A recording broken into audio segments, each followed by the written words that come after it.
Hey, everybody. It is Sunday, 8 p.m. Eastern, and I am opening a bottle of bourbon. And I'm so glad that you're here and that we are doing this thing. We are tiptoeing, as I keep saying on the podcast, that we are tiptoeing into silly season before the presidential election of 2024. Cheers.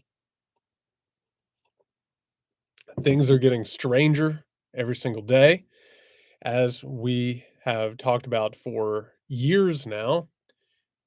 Things are shifting. The consensus is changing. The order in which we all live in is shifting, so it's going to get weird. And you're starting to see not just the reactions to that within our political system, but you're starting to see the punditry and the analysts start to catch up. Fortunately, they're only, I don't know, 4 or 5 years behind. It's really, fascinating to, be a person who has been screaming about a lot of this stuff and to suddenly see articles popping up there like, "I think the United States of America is reindustrializing." "Oh, you don't say." Or people who are like, "Oh, I think the neoliberal global order is I think maybe it's shifting into something else." Odd. Who could have predicted that? The right doesn't seem to be as concerned about democracy anymore, and it seems to be using its power to oppress people. Shocking. The good news in all of this is that people are starting to get at least a little bit hip to this stuff. Again, they're roughly 5 6 years behind, but it's strange for me. It reeks of deja vu. I love every now and then to go to one of these mainstream sites and to see these articles sort of pile up. But as I've said um, for a while, this is not like gazing into a crystal ball stuff. That's not what we're doing here. The signs have been on the wall for a long time. It has been very clear what has been happening both in the United States and around the world for a while. You just have to look for them.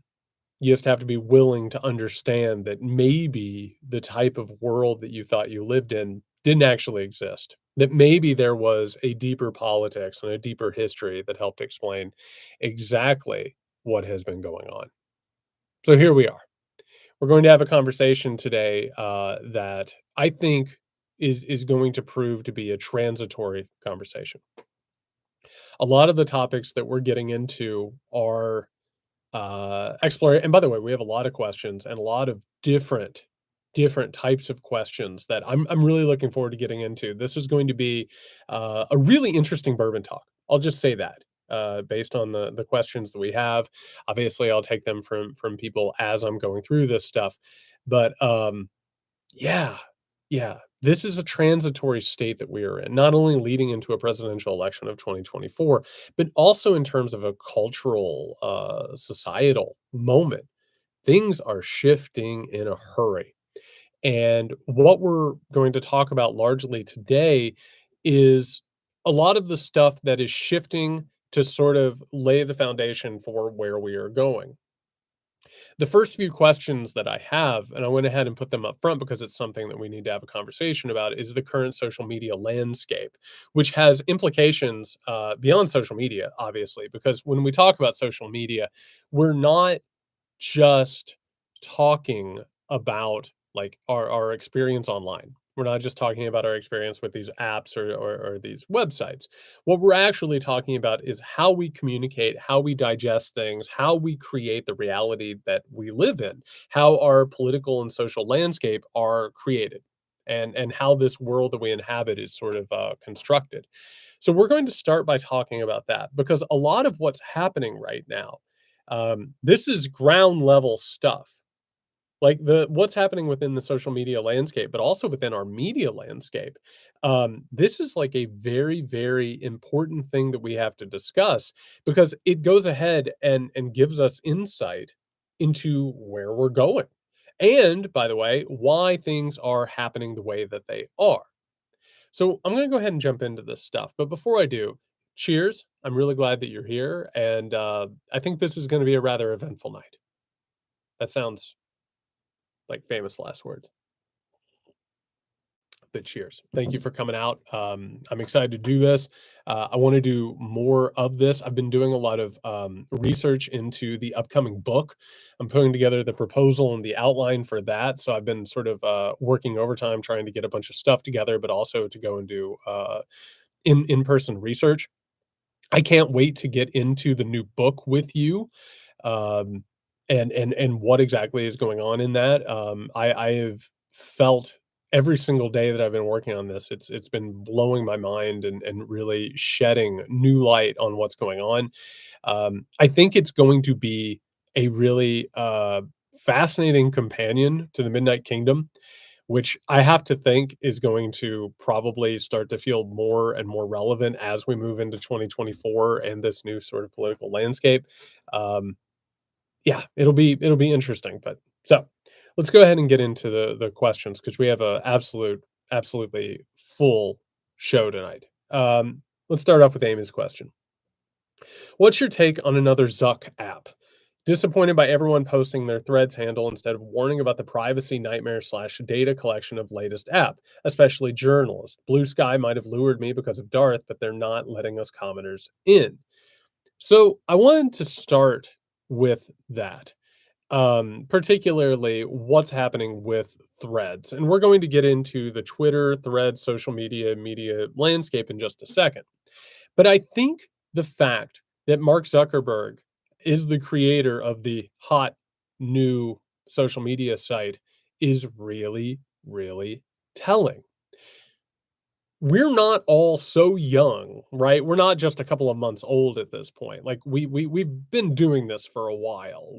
I mean these bourbon talks have been going on at least back to the pandemic. That was when I decided I was really going to start doing this. We've also been having these conversations. I've been traveling in these communities and having these conversations for years now. We understand what Mark Zuckerberg and Facebook have done. For those who aren't aware, let's go ahead and make it very clear.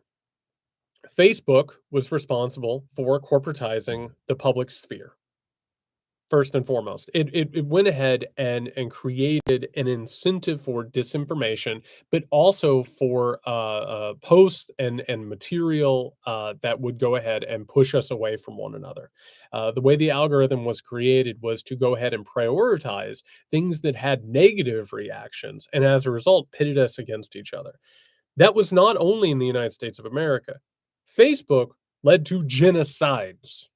All right. And on top of that, Facebook has been used by bad actors everywhere in order to go ahead and peddle misinformation and disinformation. Mark Zuckerberg sat there and collected his money and went ahead and grew his power based on those ideas. Knew that it was happening, carried it out anyway. Facebook was absolutely aware of the role that it was playing. I want to point out that the next move for Facebook was the metaverse, which was an absolute colossal failure. But I want to go ahead and I want to talk about something that I talk about in the Midnight Kingdom at length. Oh, absolutely. They experimented on everyone's emotions to decide what they could do and how they could use it. And by the way, led to God knows how much tinkering with our emotions and with our sense of reality. If we were to actually understand the overall effect of Facebook on our existences and our relationships with other people, including our loved ones, family members, community members, it would blow our hair back. Now, let's talk very quickly about the metaverse, which again I deal with extensively in the Midnight Kingdom. This was a corporate reality that metaverse was pushing in order to basically create a fantasy world, and I put quotes around that because the idea was, well, you'll have everything that you want. You'll be able to star in your favorite movies. You'll be able to play in your favorite video games. Like you'll never really be able to, you'll never really have to do anything else. You can escape a sort of hellish society. Metaverse was so poorly done because, and before we move forward, I want to make this very, very clear. You take someone like Mark Zuckerberg, you take someone like an Elon Musk, you take any of these people. I mean, Jack Dorsey's on that list as well.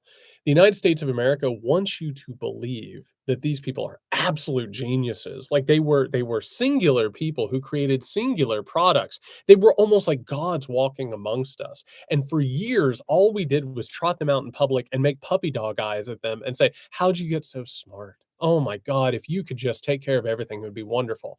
Which, by the way, the reason was because our government was not interested in learning about the particulars of the tech industry, but also because they were completely interconnected, because these people basically run the entirety of the United States government in the way all of its systems work, including the military, including intelligence, you name it. So they went ahead and got very cozy with these people. Eventually, somewhere down the line, it becomes obvious that these things, these products, whether it's Facebook, Twitter, you name it, these things that were created were going to be created regardless of who did it.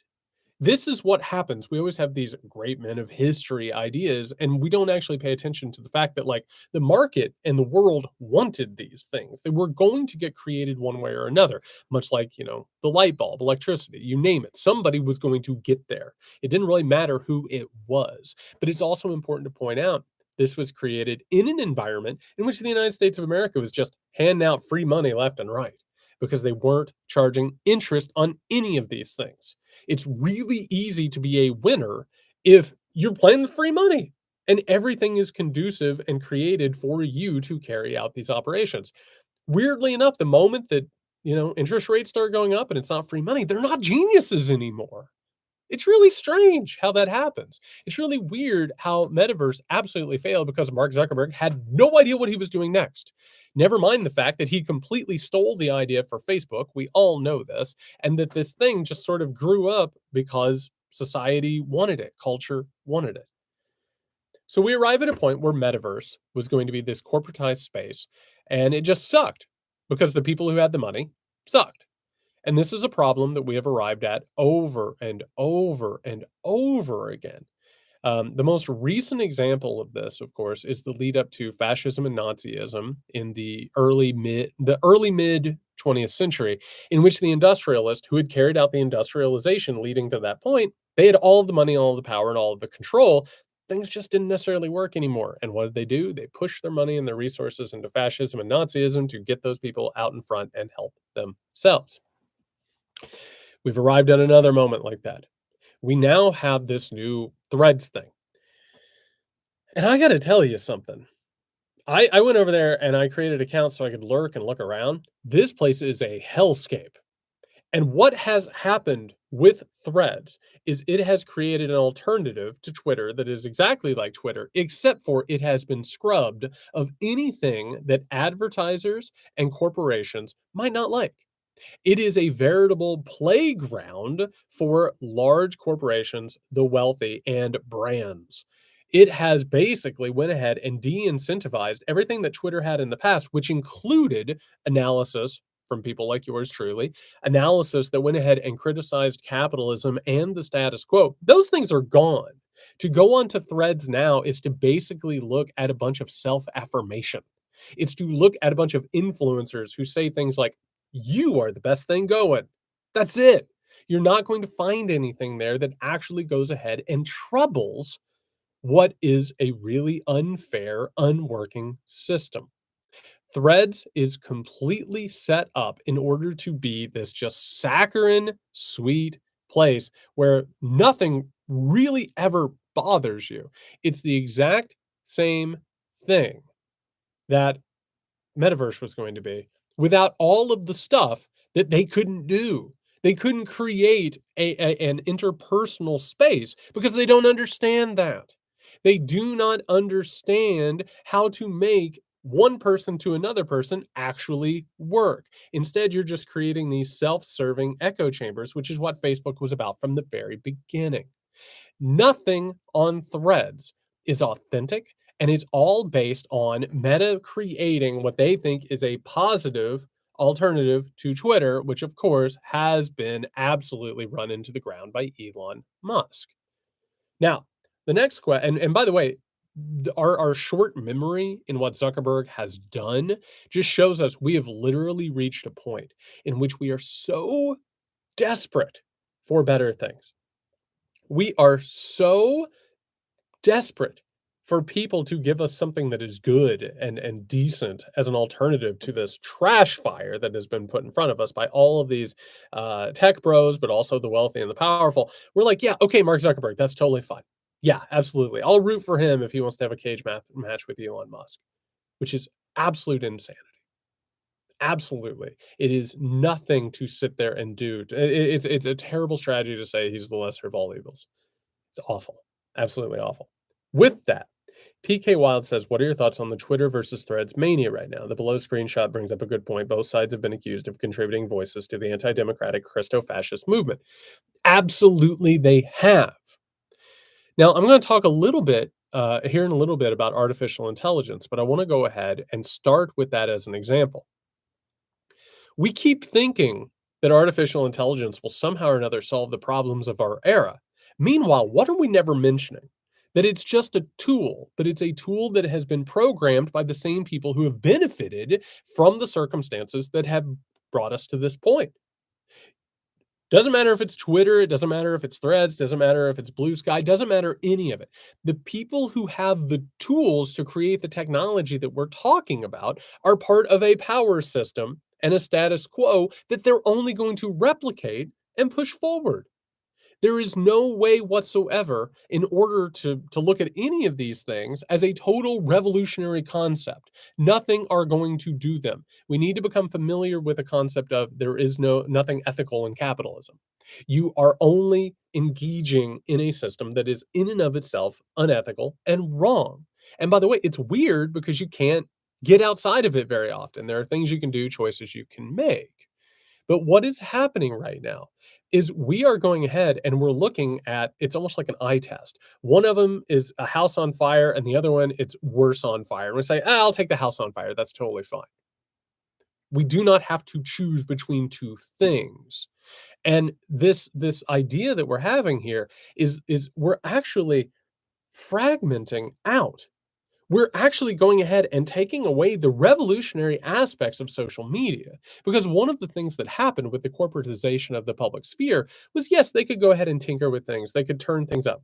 Facebook became a repository for right-wing ideas. That's how it came out generationally, age-wise, demographic-wise. And so as a result, Facebook became a haven for right-wing ideology and conspiracy theories. Twitter became a haven for not left wing, because left wing doesn't exist, but it became a liberal bastion for journalists and celebrities who, by the way, were anti Trump in nature. That's what that sort of served. What ends up happening, though, is that Facebook or that Twitter sphere, I want to point out, before it was ravaged and before Elon Musk took it over, was a hell of a place to start building communities. So that segmentation doesn't work. It doesn't mean it's a plot. It doesn't mean it's a plan, but there is always a natural aversion to going ahead and creating segmentation that can actually push against things. Now, what we're watching right now is we're watching much like globalization. And this is something that we've talked about before, and I want to go ahead and put it on the plate so we can understand what's happening. The 20th century was the story of the ascent of the American empire, right? And this, again, is something I get into in the Midnight Kingdom. As the post-war American empire, particularly after the post-Soviet, in the post-Soviet environment, like you have all of these things that are happening. As America is growing, you actually watch a lot of these liberal ideas start to take hold. You start to have, civil rights. You start to see women and gay people start to be treated, if not equally, better. You see this explosion of tolerance and inclusion and diversity. And that starts going along with the growth of the American empire, which, by the way, is always the philosophy that has been at the heart of liberal cosmopolitanism. Doesn't mean it's right. Doesn't mean that it isn't riven through with white patriarchal supremacy, because all ideologies of power that we're dealing with are largely riven through with those things. It's almost impossible unless you go ahead and create something new and revolutionary outside of it. We've reached the apex of American empire. It's actually incredible that prior to September 11th, everything coming particularly out of, the H.W. Bush administration into the Clinton administration, and then the very, very beginning of the Bush administration, it is immediately apparent that after the Soviet Union falls, the number one priority of the United States of America is to go ahead and create an environment in which American hegemony will move into perpetuity. It's a hard word for a boy from Greene County, Indiana to say. So they say America needs to go ahead, create an environment that is conducive to American hegemony, which means, by the way, we need to make sure that any sort of rivals aren't able to get their hands on it, i.e., China or Russia. We need to go ahead and make sure that we have like the oil and the resources and all of the things that come together in order to carry out the globalization process. There's a problem. One, and again, I talk about in the Midnight Kingdom, it's impossible for an empire to last forever. They want to believe it. I mean, that's like their number one driving idea, but it's not going to last forever. All of these orders eventually come crashing down, often because of their own hubris, because they try and control too much. But there's also another issue with this, which is when the United States took over post World War II and became the main driver of hegemony in the free world, it brought with it a parasite. They might not have understood it totally. They thought they were in charge of the parasite. The parasite was capitalism. Capitalism rides on a host. It doesn't care about America, just like it didn't care about Great Britain before. It cared about Great Britain before, and it cared about America as a host. You will go ahead and bring me into the next stage of evolution, that global market that capitalism wanted, in which you'd move away from national borders when it comes to production and markets. You'll move towards a thing where you will get greater extraction, you'll pay less for labor, and you'll go ahead and create this environment that's conducive for it. This is what happens during the War on Terror.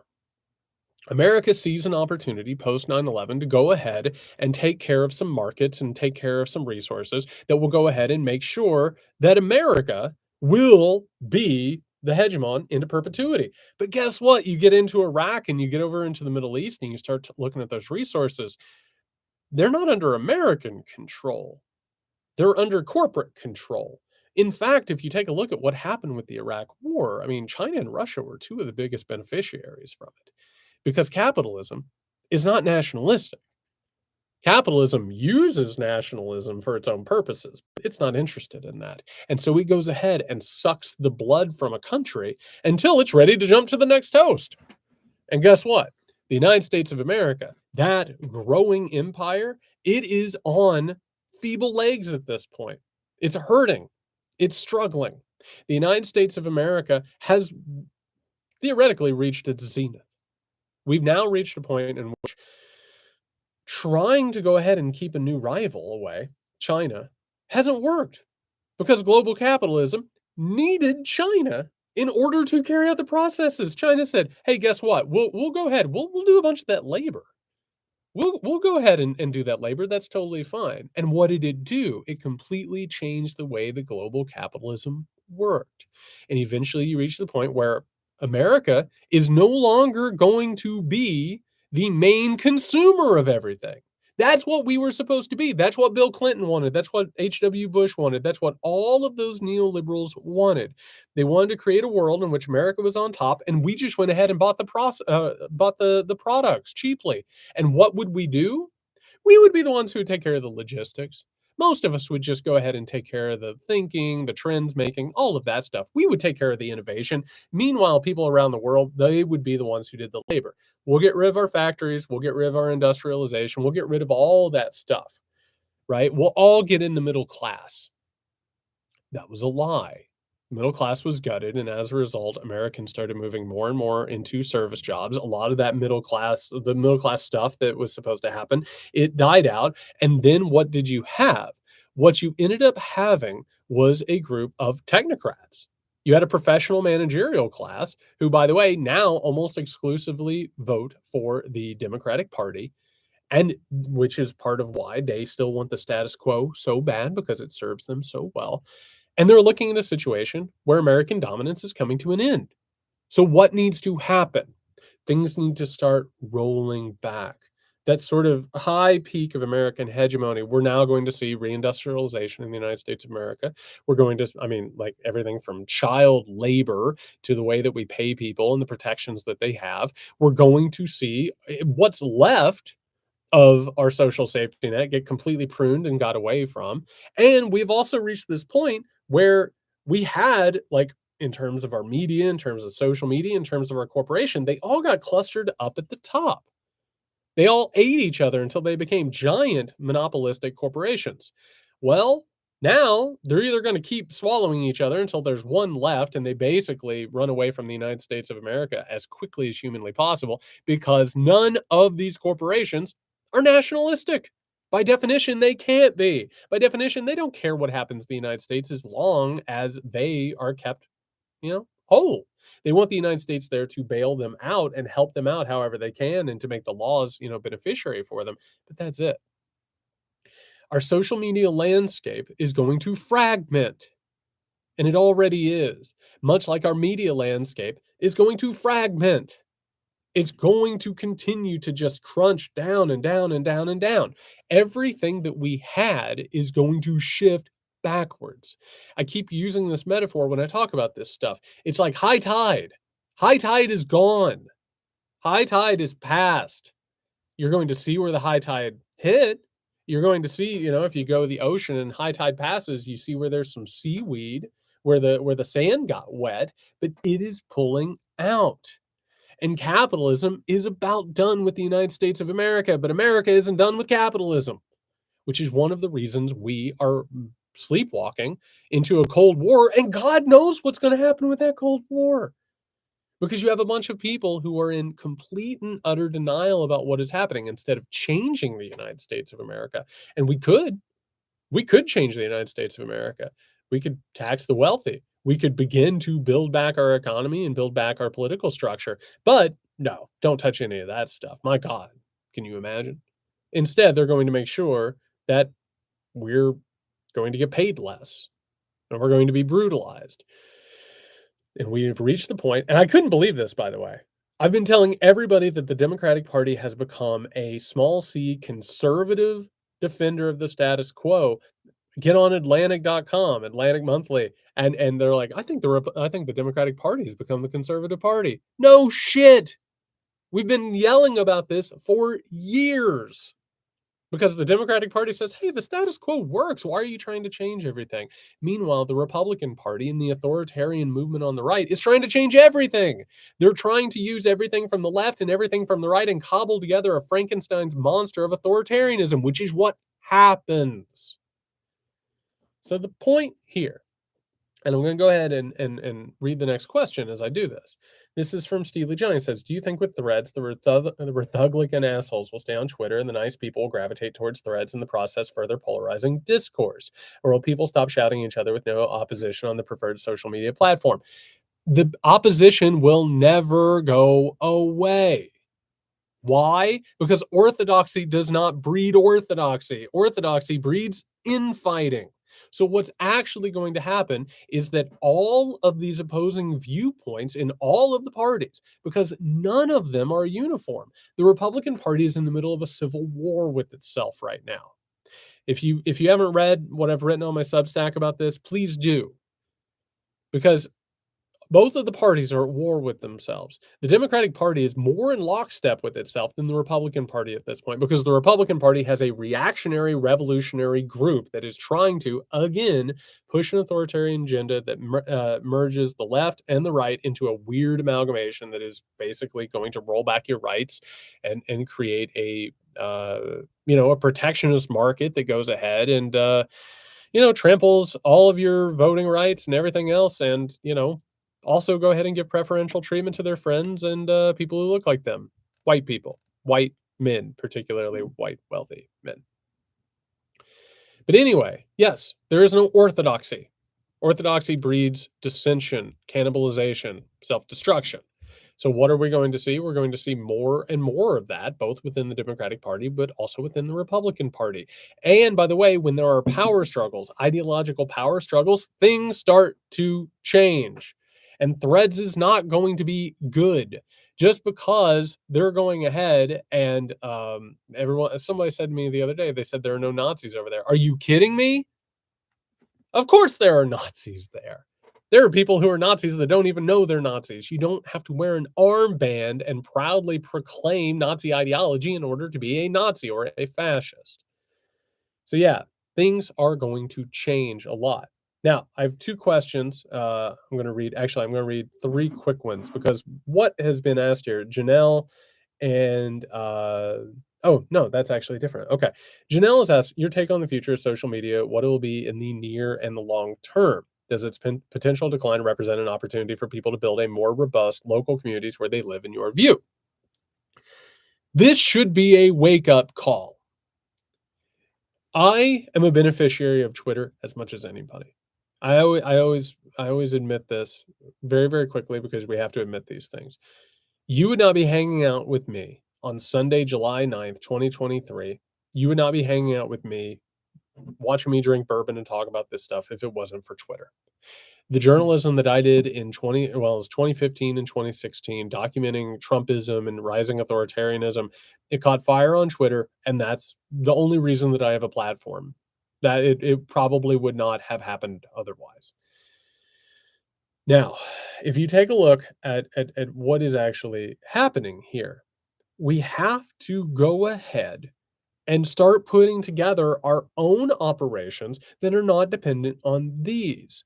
Because this corporatized spaces, they went ahead and they created the illusion of changing things. If you got enough retweets, if you got enough if you got enough impressions, enough engagements, you are going to change the world. Instead, it is shouting into a jar. It's a pinball machine. And occasionally, and this was the magic of Twitter, the magic of Twitter is occasionally you could break through the algorithm and the corporatized space and have actual human interactions. By the way, it's weird that an app that allowed you to do that is suddenly falling apart. It's odd how that happens. It's weird how, we're being kept from actually being able to talk to one another. It's almost like capitalism, and particularly neoliberal hypercapitalism, wants to break us apart all the time. That's the only thing that it can use, is to separate us based on conspiracy theories, based on segmentation, based on paranoia, you name it. The Midnight Kingdom, by the way, is available for purchase wherever you buy your books. That had to be destroyed. And so now one of the things that we're going to be looking at is we're going to see, and if the past is any guide, what the internet used to be was niche hobbies. You would find other people who had the hobbies that you had. Probably something that you didn't even know other people enjoyed, something that you thought it was weird that you enjoyed, whether it was sci-fi, professional wrestling, whatever it was. And eventually what's going to happen is social media is going to get back to the place where you are going to have hobbies that go ahead and create your community, as opposed to finding the ability to create mass movements from that. It's going to take away the veneer of change and give you more of the same and what you enjoy. We've already seen an aspect of this, particularly with Marvel movies, comic book movies, those types of things that have dominated the marketplace until recently.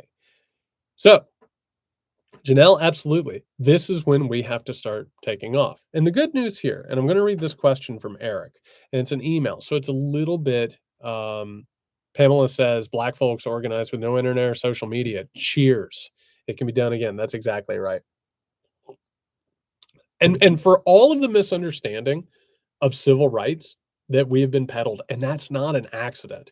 It's not an accident that the civil rights movement has been anesthetized by the rich and the powerful into something that says, hey, you really shouldn't advocate for change. Like, you really should just, you remember the nonviolence thing? You should really just practice nonviolence and patience. Look at this quote from Martin Luther King that is completely out of context and completely goes ahead and paves over the fact that he was saying that we needed revolutions, both with civil rights and also in class. Now, this is from Eric, by the way, and again, the civil rights movement, they got out there and they made the change. They went ahead and they challenged things, which makes people very uncomfortable now, very uncomfortable. This is from Eric. I hope you can spend some time tonight discussing the current state of labor relations in this country as the UPS has effectively walked out of bargaining with Teamsters. The WGA strike is still ongoing. Actors may follow suit, and other less publicized fights by labor are happening across the country in a variety of industries and professions. Specifically, I'm interested to hear your view as a writer yourself on this topic. Your previous discussions on past Bourbon Talks and Muckrake podcast about our need to tell a new story about what it means to be American, to define a narrative for a large scale social movement, have helped frame how I view current events. Television and film have had a big impact on social progress within this country, and when the writers who tell those stories are targeted by the rich and powerful, not to just preserve profit margins, but to exert greater control over the creative process by reducing the number of writers and utilizing artificial intelligence, it made alarms go off. Absolutely. It is a big paragraph, but he nails it. A large part of what has happened here, and I want to point out real fast, just to get on the record, solidarity to all of these unions. If you hear that a union is going on strike, they're going on strike for a reason. They're putting their jobs, their fortunes, their families on the line. Solidarity now, solidarity tomorrow, solidarity forever. I'm so happy about all of this, whether it's the UPS or the WGA, you name it, solidarity. These people are fighting back besides the fact that we're not paying attention to it. Our media barely even like talks about it because they don't want to remind people that they have the right to fight back. Solidarity, cheers. Absolutely right. And this is something, and again, if you've been coming in these bourbon talks for a while, I've been telling you was coming. We are going to see more and more labor actions and strikes. You'll notice that there's not a lot of coverage of it. That is something that we're going to have to overcome. We have to get to the point where we seek these things out, where we say, hey, what is it we can do? And on top of that, if you need to talk to people in your workplace, because I'm going to make a little guess here. I'm going to guess the thousands of people who watched this video, the hundreds of people who are watching it right now live. I'm going to guess, and you know, this is like one of those things where like someone reads you or you have like a fortune teller talking to you. I'm going to make a guess. I'm going to make a guess that in your workplace that conditions have declined over the past few years. I'm going to guess that you have a boss that will smile in your face and say the right things. They'll even talk about how you're a family. And by the way, they'll go ahead and tell you like, "Oh, I'm so sorry this is happening right now. It breaks my heart. Times are tough. We just got to make it through this time period." And I'm guessing that you work with a lot of people that when you go out and have drinks or you talk in the hallways or you talk in your cubicles, wherever you are, I'm going to guess that everybody that you talk to is demoralized to a certain point. And I say that as a blanket statement because that's what's happening around the country and around the Western world because they're going ahead and they're pulling back those old little favors that they used to do. Because particularly if you lived in a white collar world, you would be treated, you know, you'd get paid decent and yeah, they would exploit you, but most of the time you were okay, right? Those things are rolling back. I saw that in academia. It's one of the reasons I left academia because I watched people die. I watched my friends ground to a stub. I watched them suffer, and I watched the cannibalization that took place within the higher academic market. It was awful, and it's still happening now, and most people don't pay attention to it. My point here is this: you can talk to other people that you work with, and you can start building solidarity. Talk about what's happening, and don't do it in a way that says, well, you know how it is. You deserve better. You should expect better. Talk to them. Don't use your email at work. Don't use anything that can track you. Talk to other people at work and remind them that they deserve better and they should expect better. And if they're going to save themselves, particularly within the artificial intelligence environment, which we're going to talk about in just a second, you have to start talking to one another. You have to start expecting better. What Eric said is really important. and it's really, really a thing that we have to touch on. We, as a society in the United States of America, has been pushed to the point where we are just enjoying our treats, we're just enjoying our shows, we're just enjoying our entertainment. They are trying to create an environment that they have total control over. They're trying to take away the artistry at the heart of it. And what is artistry? Artistry is humanity. Artistry is saying, this is a thing inside of me. I don't know if you have it in you, but if you do, recognize it, and we can see that we are part of something larger. This is why this large corporate space controls all of these things now. They're trying to ground it down. This is why when you watch even the franchises that you loved as a child, Star Wars. I enjoyed comic books. I enjoyed Star Wars. Now I watch these things and I hate them. Why? Because I can smell the stench of corporatism on them. They're disgusting. They've ground out every last bit of humanity out of them. And as you watch them, you can feel here's the message behind all of it. And it's not just it's the way that they're marketed, the way that they're created.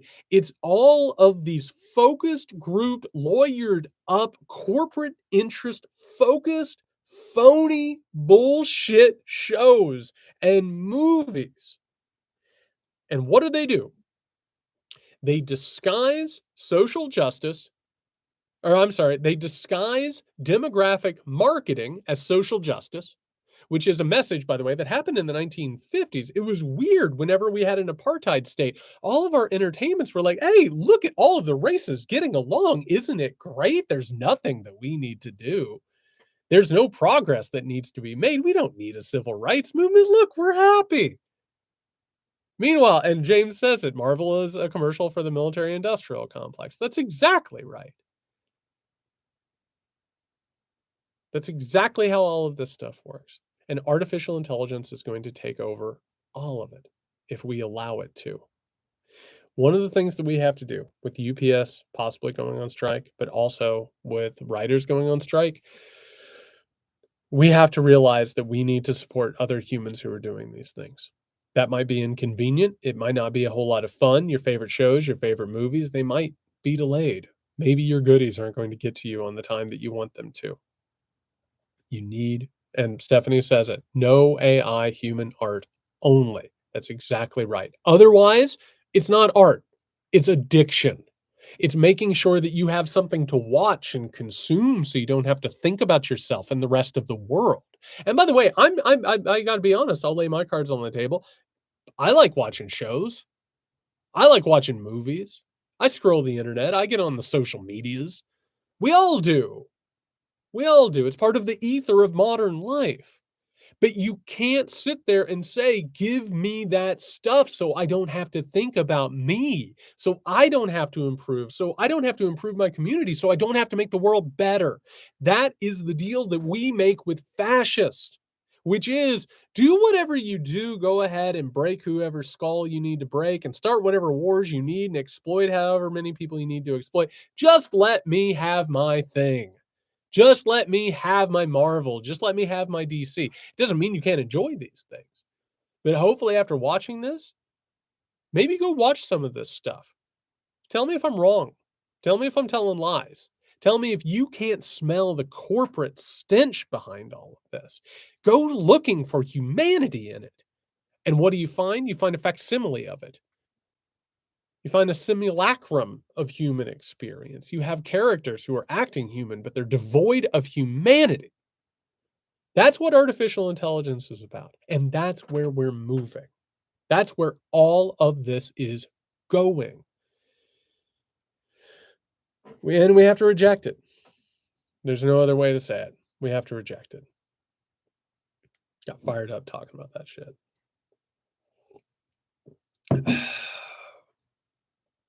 It's really frustrating because it's like you see like the right wing talking about it and they're like, they're trying to indoctrinate our kids. No, they're not.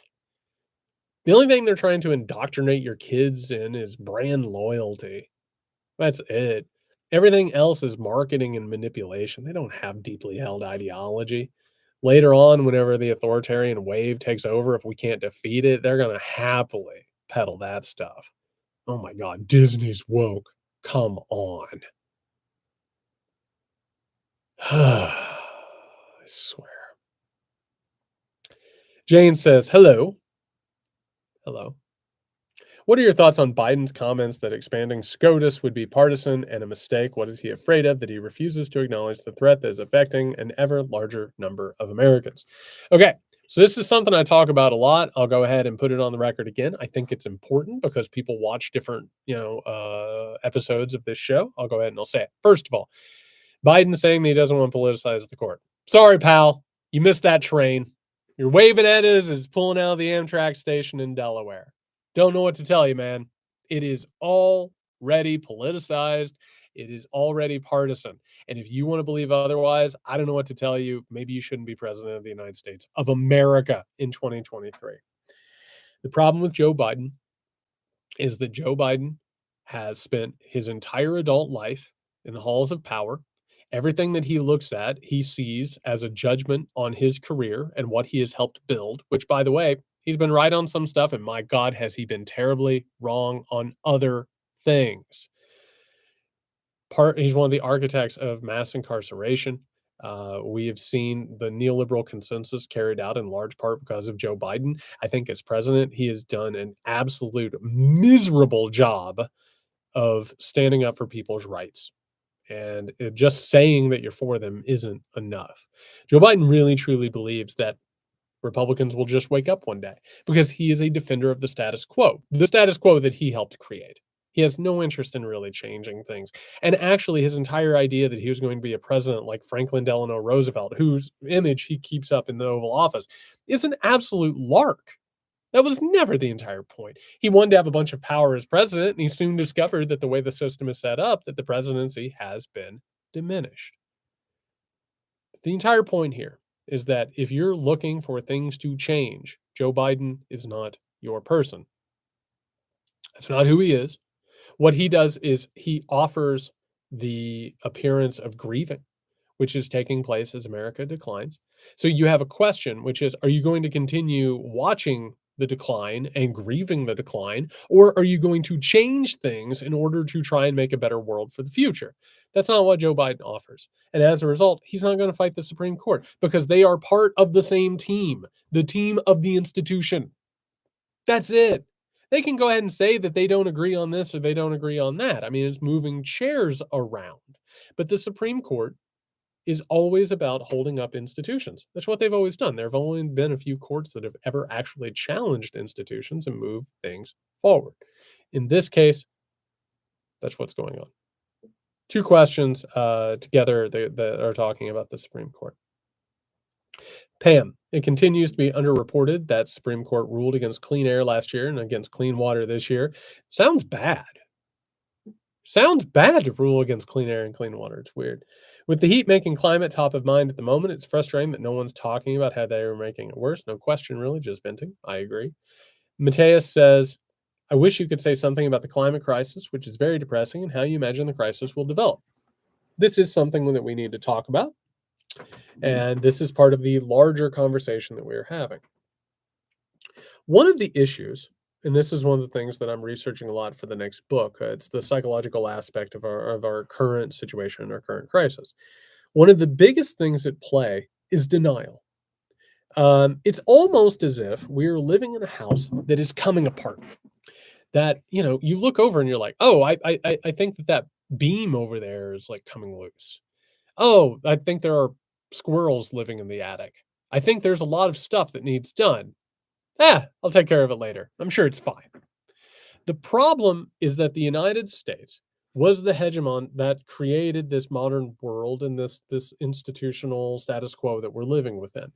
In order to start talking about the fact that it's coming apart at the seams, you have to question why it's coming apart at the seams. You have to start asking, why is there a climate crisis? And one of the first answers of why there is a climate crisis is because of the Industrial Revolution and the world that the United States has ruled over for decades now.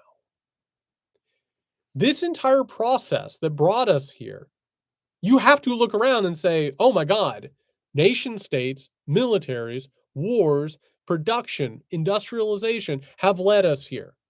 If you actually believe that, and by the way, it's the truth, it's what has actually happened. If you actually believe that that's true, you have to do something about it. And there are two expressions of the denial right now. There's the Republican denial, which is nothing's going on. What are all you liberal wimps worrying about? What? Oh, yeah, I'm sure climate change is real. Oh, yeah. I mean, did you see it snowed yesterday? That's what the Republican Party offers, which is gleeful denial. We don't need to do anything about this because it's not real. We're just simply going to say, oh, I don't see that beam coming down. I don't hear the squirrels in the attic. You must be crazy. The liberal democratic version of denial is, you know what? This is real and somebody needs to do something about it. I think you should probably go ahead and recycle. I think that you should probably go ahead and change the way that you buy things. And maybe if you make different consumer choices, maybe it'll get figured out. Those things can help, but I don't know if you know this, but the recycling infrastructure, the recycling system that we've relied on for forever, it has completely and utterly disintegrated. The United States recycling, so Joe said it turned out to be a big joke. It did. It could have made a big difference. It wasn't handled well. And on top of that, we were just basically sold a false bill of goods. On top of that, what I do and what you do and what everybody in this chat and everybody watching it does, we could all make differences. We could cut down on the meat that we eat. We could go ahead and change the way that we travel, the way that we heat and cool our houses, and we should. Those things will make a difference. But it's the nation states, it's the corporations, it's the militaries. Those are the things that are changing the environment. Those are the things that have to shift and change. What they are doing is they are putting the onus onto us. What we have to actually do in order to stave off the worst consequences of climate change is we have to literally change almost everything about the way that the world works. We could do that. But it's weird that we're denying it so much that we're running out of time to do that. And what will eventually happen, unless we have some sort of a shift and some sort of a grassroots movement, which I do think is possible, going back to the labor movement that we were just talking about, I still remain optimistic. What could happen is if we remain in this denial for for until we reach a point of no return. The Republican right wing that says that this stuff doesn't exist, it's just going to shift into eco-fascism, which means that as the climate refugees are coming over our border, we need to do something about them. We need to sterilize them. We need to put them in camps. We need to put them to work. Also, by the way, we have dwindling resources. Maybe we should go to war with, I don't know, Mexico. Maybe we should go ahead and fight this war over here. And if you look at history, the way that I have, and by the way, the Midnight Kingdom gets into this, what you find is that these eco crises, along with economic crises, along with changes in societal and political structure and philosophy, that's when the big wars happen. That's when all of a sudden you look up and you're in the middle of a world-changing conflict. So what needs to actually happen is to go ahead and move past the denial. And the only way that that's going to occur is with a movement that is grassroots and a populist movement from the bottom up that goes ahead and challenges the assumptions that we have. Because I'm telling you, like liberals who are pushing, whether it's like carbon markets or recycling or whatever, doesn't work. Like your capitalism is not going to solve the crisis that capitalism created. Capitalism led us to the edge of this cliff. And I have to tell you, it will sell you everything that goes along with the crisis. They're happy with it. With that, Chuck says, I'd love to see you talk about how oil interests are shaping the narrative for the worse. Absolutely, they are. The modern world was created on fossil fuel. This is why so much of the power, so much of the wealth, so much of these concentrated elements are concentrated within the fossil fuel industry. And by the way, it's not a coincidence, Midnight Kingdom, by the way, everybody, it's not a coincidence that the fossil fuel industry and the people involved with all of that have always worked hand in hand with things like the CIA and our military, because they're towards the same goal. We have lived in a petrol society. is what we have lived. And now that we are at the moment where things might start to shift and change, I got to tell you, history gives you a glimpse of what happens when a consensus and an order starts to change. There is violence, there is pushback. In all of this, oil has used all of its money and all of its power to protect itself and change the way we look at things. This is why we have everything from climate denial to continued wars, but also everything like the Saudis buying up all of Gulf, Russia invading Ukraine. We are living in the last gasp, should be the last gasps of the petrol society, but they're pushing back. Steve says, "What do I think of Schwarzenegger's proposed action against big oil?" I haven't heard anything, but Schwarzenegger just really enjoys views and impressions on social media. I have a hard time taking him seriously. Society Girl wanted me to address liberals' absolute refusal to address indigenous issues and the legacy of settler colonialism has left the door wide open for all manner of flim-flam artists to spread crackpot theories and propaganda, and they're all getting ready to write Native Americans out of history entirely. Absolutely. Let's have a little bit of tough talk. Liberals will talk about what has happened to the Native American population. Meanwhile, the Republicans are like, what are we talking about? Good Lord, why are we doing a land acknowledgement here? The problem is that if you actually want to address what happened to the indigenous populations, not just in the United States, but around the world, if you actually want to address slavery and what has happened, you have to address the fact that capitalism and everything about our society is completely built on an infrastructure of genocide and slavery. You have to actually change things. You have to actually say, oh my God, where we arrived here because we killed people, because we carried out genocides, because we enslaved people, because we took their children, because we indoctrinated them, because we used religion, the Midnight Kingdom, as a weapon against them. The entire point is that a lot of white liberals are expressing their own guilt over these things, but they don't want to address the actual material conditions created by those things. Like, they'll acknowledge that that land belonged to somebody else, but they're not going to sit around and talk about giving it back. They'll say, oh my God, can you believe what white supremacy did to African Americans? They'll say that. But what are we talking about reparations for? I mean, I don't know. It's very strange how at the heart of white liberalism in the United States of America, there beats a conservative heart that they don't really want to deal with. They would like to say the things that matter. They would like to say the things that feel good and reflect well on them. But deep down, they don't really want a lot of structural change. That's not all of them. That doesn't mean that every liberal, it doesn't mean that every member of the Democratic Party does this and that they're all hypocritical. But there is a deep ribbon of hypocrisy. And there always has been a deep ribbon of hypocrisy within liberalism. And that comes from the beginning of it. I have to tell you, you don't get the Enlightenment. You don't get a bunch of wealthy white people sitting around thinking things and reading books and writing constitutions and treaties and manifestos. You don't get that if there weren't people in the fields picking their goods and their resources. If you're not going over into other countries and enslaving and wiping out populations. That doesn't happen. And America, by the way, we are at the center. We are at the core of the hypocrisy of liberalism. America was founded by a group of liberals who wanted to get rid of the religious control of power and the religious control of resources. They saw that it killed millions of people and created one war after another. They wanted to move beyond that. They wanted to use reason. They wanted liberal cosmopolitanism, all of that. They didn't really want to deal with slavery. And by the way, they were all dedicated to going ahead and wiping out indigenous populations and continuing to herd them away from their land and their resources. They didn't feel good about it. They felt a little bad about it. Maybe they'd go talk to their therapist about it. But no, there's a lot of performance.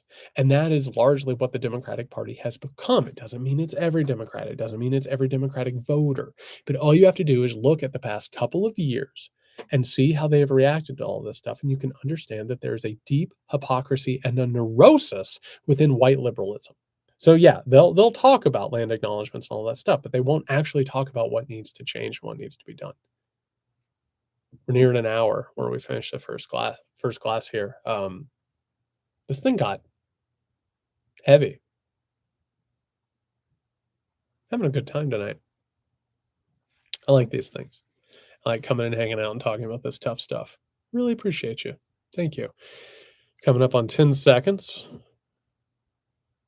10, 9, 8, 7, 6, 5, 4, 3, 2, 1. Cheers to the future.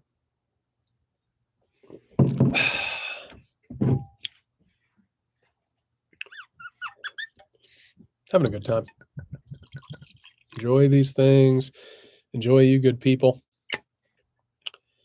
It's not easy stuff. It's not fun stuff, but it's a whole lot better than grasping around in the dark and hoping to make sense of things. It's a lot better than that.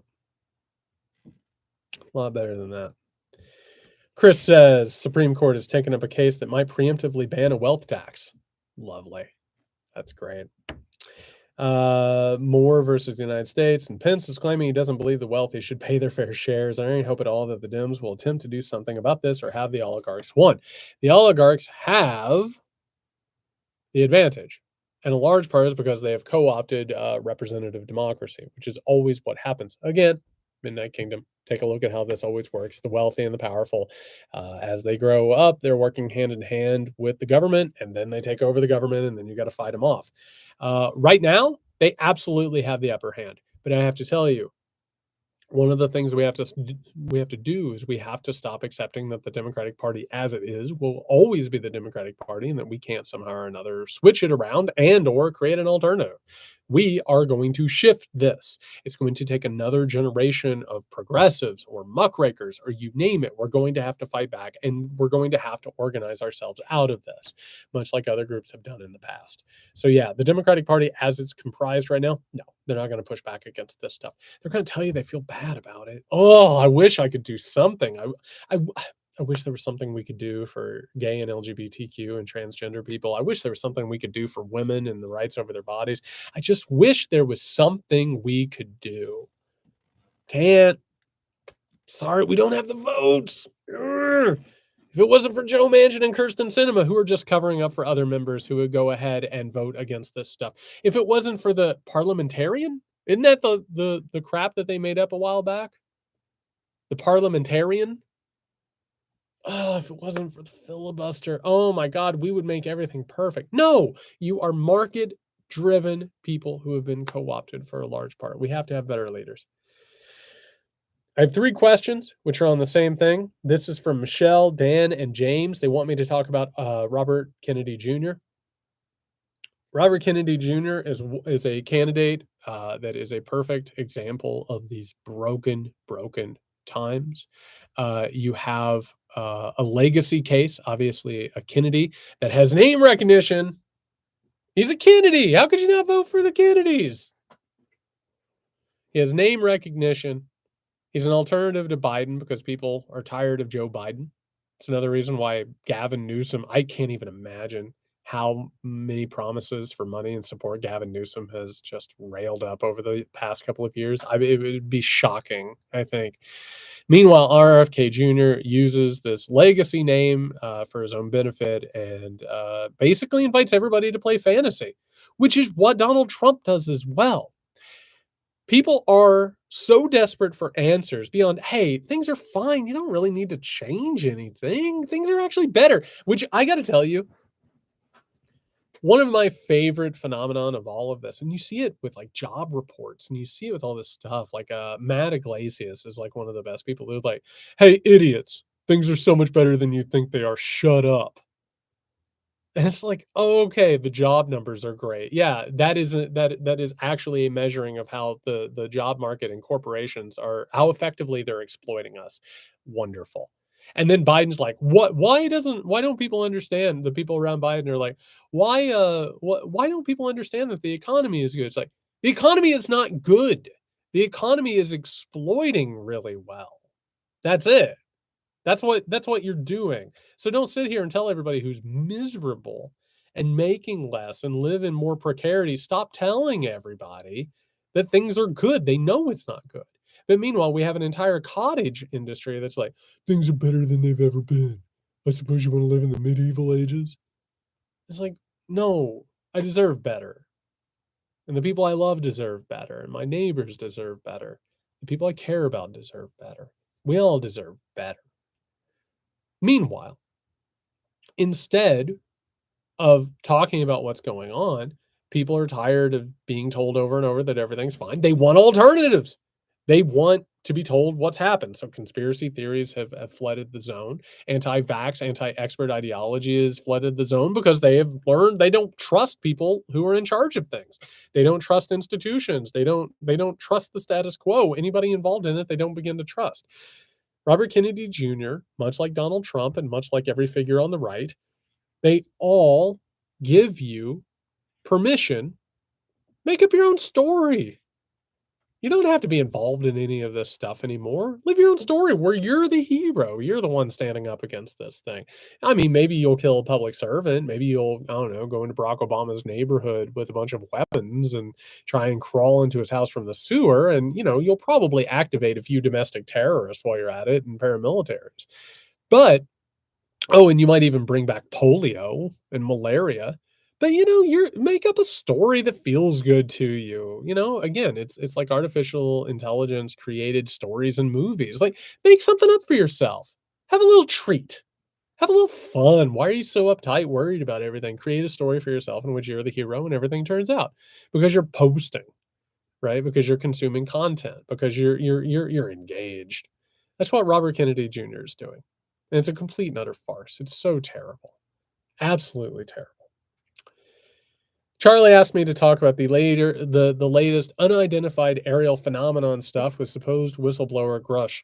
I've said this a few times. I'll go ahead and reiterate because again, God knows who watches what feed or who watches what episode. It's not a coincidence that the original UFO, and I'm still calling them UFOs, people. I'm not doing the UAP thing. It doesn't sound good. It sounds like a local union. The original UFO phenomenon began with the birth of the first Cold War. It is not a coincidence that as the second Cold War is being birthed, that we're having another UFO craze. It's not a coincidence that as the government is saying, hey, we have to cut Social Security, Medicare, all of this stuff, like as you're going ahead and cutting all the social safety net, we can't possibly. Yes, I am drawing a line in the sand with UFO versus UAP. There are some, if people will ask, what's your most conservative belief? My most conservative belief is it's UFOs, damn it. I didn't start a UFO club in elementary school to start calling them UAPs. Get me all worked up. UFOs. Anyway, we got to keep coming up with reasons in order to increase the military industrial complex's budget. Little green men are out there. We've got videos of things moving fast. Never mind the fact that they're probably things that we've created. Never mind that, we basically probably are looking at technology that we either have or we're afraid that China has. But basically, it's to get people all excited in order to put more and more money into the military budget. That's it. And that's what happened with the original Cold War, which is what happens in the Midnight Kingdom. You go back to the burgeoning the burgeoning days of World War I, and you look at the arms race that were created. Everybody was worried about aliens. Instead of talking about the Germans creating a war machine, they wanted to talk about aliens landing in England. Yeah, look at the shiny thing in the sky. And also, by saying that there are spaceships that, by the way, have incredible energy that we don't even understand. Why do you need to do anything about climate change? I'm sure it'll get figured out. Don't worry about it. Don't worry about climate change. Don't worry about any of that stuff. Let's go ahead and keep extracting resources and, burning fossil fuel. It'll be fine. It'll be totally fine. Jessica says, I'm confused by people like Matt Taibbi and Glenn Greenwald, who used to seem to be aligned against right-wing extremism and now seem to be defending people guilty of it. I've also read a lot of things by Chris Hedges, but sometimes his writing also confuses me. I understand if you don't want to discuss other writers and journalists, don't worry. I'm more than fine talking about other writers and journalists. But I've been wondering about this for a while.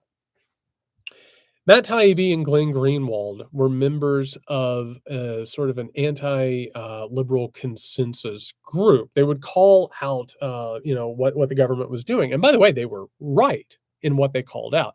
You can't sit around and talk about Barack Obama and talk about all the good things about Barack Obama and not talk about the creation of the spying infrastructure, not to mention drone warfare, all of it.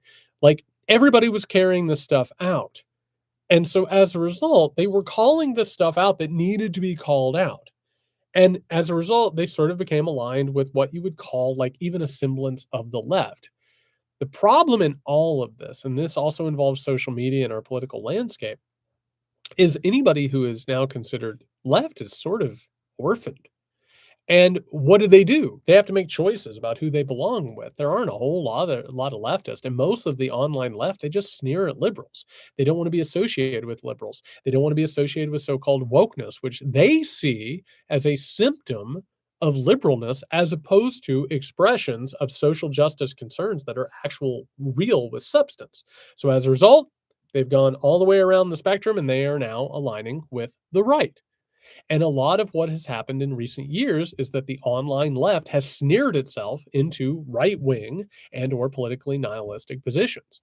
And I get it to a certain extent, but it's destructive. And what Taibbi and Greenwald and a bunch of people like that have done is they've basically worked themselves into aligning with the people who are actually as dangerous and more dangerous than the people that they're criticizing. It's a really weird phenomenon that we've seen for a while. Yeah, that's right. Charlotte called it the Taibbi slide. It's a weird thing that has happened, but a lot of it has to do with online and political culture. But yeah, they've just turned into basically right wing economic stooges, and that's where their profit incentive is. I have a weird thing. Oh, I'm drinking bourbon. I'm gonna get real for a second. Like, I'll go ahead and talk about my stuff. Like, I'm a little bit of a political orphan. I'm a leftist. There aren't really leftist institutions. I have a lot of criticisms for liberals, even though I think that they're inherently less dangerous than the authoritarian right. I happen to think the hypocrisy is a real problem because it creates sort of an unmoving environment and it's conducive to authoritarian takeovers throughout history. That being said, like I'm sort of standing on like a railroad track. I could go ahead and I could join yeah, I'll just go ahead and say it. There's a group of people who are like, "Hey, the Democrats have a plan." And let me tell you what, Jack Smith, and before it was Robert Mueller or James Comey, they have a plan. And I know there's a lot of criticism that you have. You just don't understand. You don't understand what's going on. And like maybe you need to read more, or maybe sit out a couple of plays because what you're doing is you're helping the Republican Party. And basically what they're doing is they're just offering you to feel better about things so you don't have to actually question what's going on and why liberals oftentimes seem hypocritical in the way that they carry out their politics. That way you feel better. It's all fine. It's just another version of trust the plan.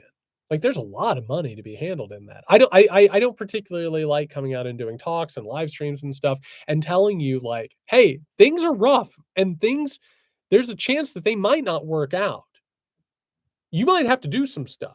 There's a lot more money in assuaging people's concern. You just tell them, hey, you don't need to do anything. Just watch videos and just read my articles and buy my books and retweet my stuff and pay this and pay that. There's so much more money in that. The same way that Tybee and Greenwald have discovered, there's so much money, more money for them being reformed leftists who are now seeing the light and decrying wokeism. There's so much money in those things. It's a lot of profit incentive. All right, we have a few more. Ellen says, police wants me to address police militarization is a systemic problem across all departments throughout the country. And any candidate for office should be asked about what they would do about police violence. Absolutely, they should. And again, this is something I've railed about forever, but I want to go ahead and put this on the record.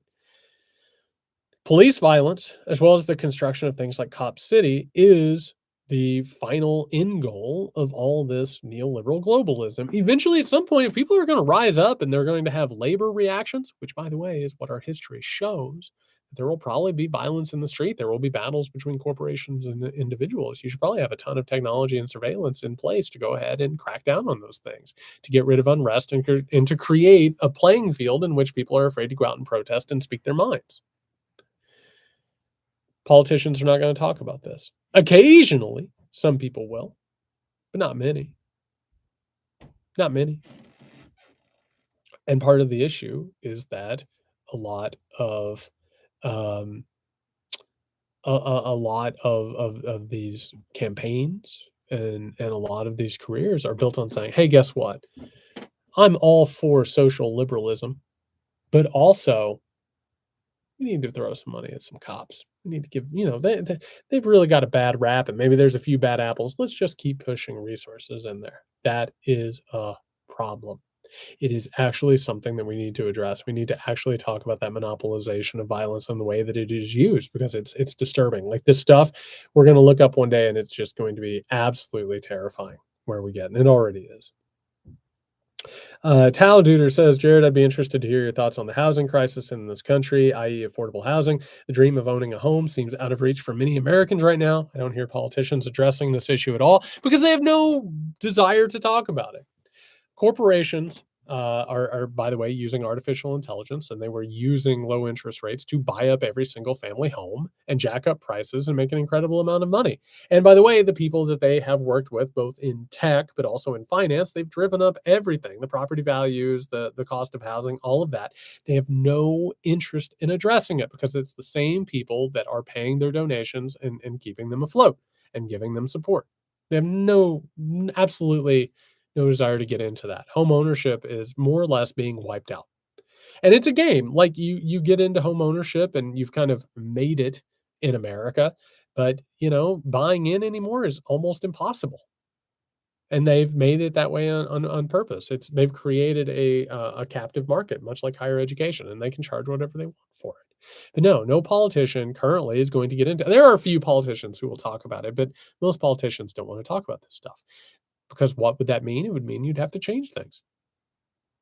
And most of them don't want to change things. Two last questions. Jonathan says, would love to hear your perspective on the potential value and impact of an independent third-party presidential candidate in 2024.